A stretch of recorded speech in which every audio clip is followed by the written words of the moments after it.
Your digital life is a mess. You have files, to-do lists, notes scattered across every app like a digital tornado. Today's video is your calm after the storm. Organizing past a certain point is well-planned hoarding. Let's avoid that trap using the PARA method by Tiago Forte. It stands for projects, areas, resources, and archives. Let's dig in to this awesomeness. Point 1 is the PARA method. We want to organize for action. That is the mantra of this book, is make this as actionable as possible because we want to move projects forward. A project is a short-term effort in your work, in your life, in whatever, that you're working on right now that has a clear scope and a clear end date. For example, if you're training for your neighborhood 5K, you know when that end date is. The end date is the date you're going to run that race. But the leading up to that race, that is when you execute on the project, when you go for your runs and you track your results and maybe you get new trainers or whatever you need to do to get ready for that race. That is your project. An area, in contrast, is like your finances or your health. There are things in your life or parts of your life that need management, possibly daily, but they don't have a clear end date. Managing your finances doesn't have an end date. You just always need to manage your money in your life. I mean, most people do. Managing your health, the only end date is when you die. So that is something that needs ongoing attention, but it doesn't have a clear end date. You may have some goals for your health, but it doesn't have an end date, so to speak. Resources are things you're interested in, hobbies, things you might need to move a project forward, like those trainers for your 5K. Anything that you find interesting or that just sparked something in you or resonates with you or anything at all that you just really want to be able to think about later or look up or look into or anything, that is the resource. So it's a kind of a catch-all category for anything that is not a project and not an area. Just put it in the resources. And finally, the archives are things that you want to have when you might need them. You may never need them, but they're always there. They're just one search away. They're things that either maybe it's a project you finished, but you want to keep it on the back burner. You want to keep it in the freezer, so to speak. So then if something comes up again in a couple of years in your life, like let's say you're hiring a finance manager at work. That's a very specific project. And as soon as you hire that manager, all of that information for hiring that manager, instead of deleting it, put it in the archive because you don't know if in 3 years you're going to need to hire an accountant or something similar. Or it doesn't have to be in the numbers field. You could be hiring for anyone. But keeping those archives there means that your brain can let go of it because you know that it's in your digital brain. A note on organizing. You want to organize by project rather than area because a project, as we discussed, has a clear end date. So you actually will know how much and what is on your plate if you organize by your projects. Part 2 is how to set this up. It's very fast. Step 1 is create an archive folder, put today's date on it, and put every single thing that is currently in your app that you're using in that folder. So then it's always there, and you can find it if you ever need it, but you're starting fresh. If you decide you want to go back and organize things, you totally can, but you never ever have to. Step 2, create your project folders, at least a couple. Whatever's on your mind, or at least a thing you know you're working on right now, create a folder for it and title it, with your project. Don't just say project, say what it actually is on the folder maybe. That's probably helpful. And step 3, create additional folders only as they're needed. Don't create a folder until you have something to put in it. He points out that it is incredibly frustrating if you're looking for, say, a resource for hiring that finance manager, and you find in your project's finance manager and a resources folder, and there's nothing in it. Oh, that's exactly what you needed, and it's not there. So when you have an item, create the folder. Don't create a folder and then hope for items to go into it.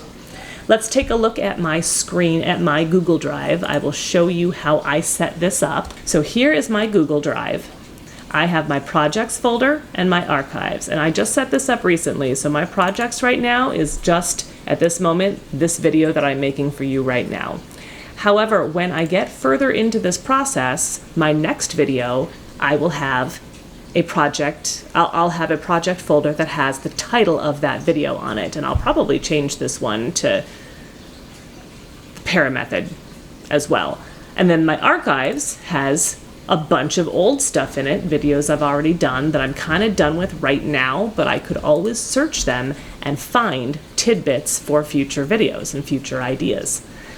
Ultimately, it does not matter where you put a given file as long as you can find it, because you're going to be using the search function most of the time anyway. So if you just get your thought into your app, into Google Drive or your Apple Notes or whatever it is, just get it in there, and then when you do a search, you'll be able to find it. And if you want to organize it at that time, you totally can.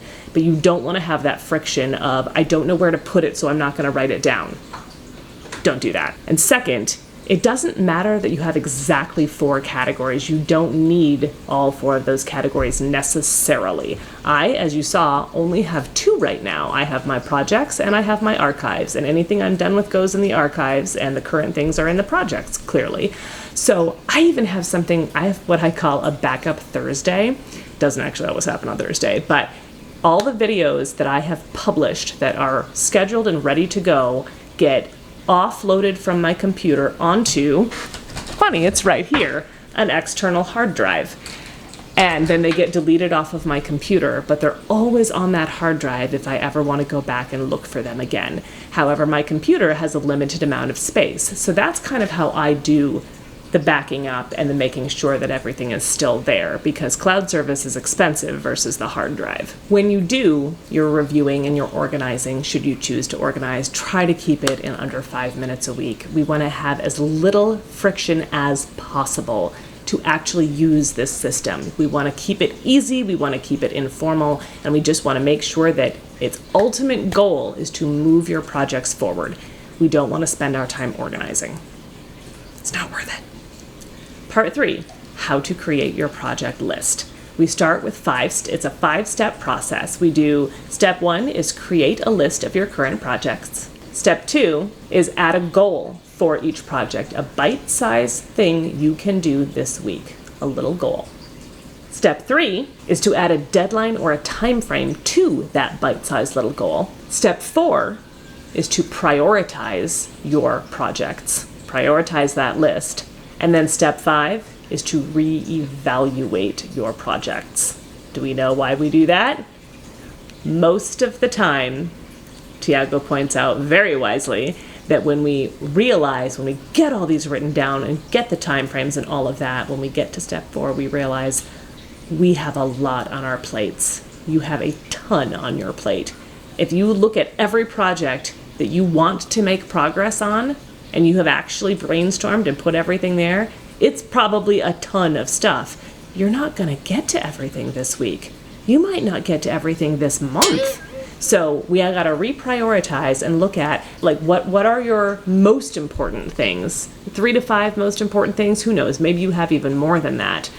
But what are the ones you can do that you actually have the next step on that is a reasonable step to take on that this coming week and then this month? 3 core habits for organizing. Organize for outcomes. Should you choose to organize for an outcome. So, move a project forward. Organize just in time, as in don't organize in advance, because you know what? Organizing is not inherently valuable. So don't do it till you absolutely have to. And number 3, and most importantly, keep this process as informal and functional and fun as you can. The less friction there is between you and getting your thoughts and ideas and resources into your Para method, into your digital brain, the more likely you are to actually use it and be able to move your projects forward. Thank you so much for watching. If you got one thing out of this video, please hit the like button. If you got 2 things, consider subscribing for more awesomeness. Please check out my video here on building a second brain. It's a beautiful precursor to this one for exactly what you want to capture and put in your Para system.